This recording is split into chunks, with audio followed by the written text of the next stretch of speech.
நாட்டுக்கோழி எடுத்து ரொம்ப நாள் ஆன மாரி இருந்தது. அதனால இந்த சண்டேக்கு நாட்டுக்கோழியே எடுத்தாச்சு.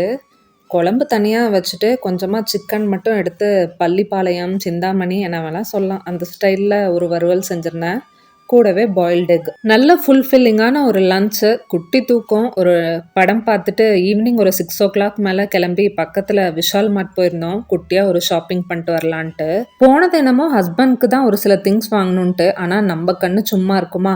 நான் ஒரு பக்கம் ட்ரெஸ்ஸு, நமக்கு தேவையான கிச்சன் ஐட்டம்ஸ்லாம் பார்த்துட்டு இருந்தேன். பாப்பா ஒரு பக்கம் அவளுக்கு தேவையான டாய்ஸ், ஸ்டேஷனரி ஐட்டம்ஸ்லாம் பார்த்துட்டு இருந்தா. விஷால் மார்ட்ல எப்பவும் grocery item, dress items, stationery, toys, kitchen items, ceramic ஐட்டம்ஸ்னு எல்லாமே கிடைக்கும். விஷால் மார்ட் ஷாப்பிங் விலாக்னு டீடைல்டா லாங் வீடியோ அப்லோட் பண்ணியிருக்கேன். டைட்டிலுக்கு மேல இருக்க கிளிக்கபிள் லிங்க்ல இருக்கும். டைம் கிடைக்கிறப்ப செக் பண்ணி பாருங்க. நைட் வீட்டுக்கு வரவே லேட் ஆயிடுச்சு. இருந்தாலும் சப்பாத்தி நல்லா இருக்கும்ட்டு சப்பாத்தி போட்டு சிக்கன் குழம்போட சாப்பிட்டு முடிச்சாச்சு.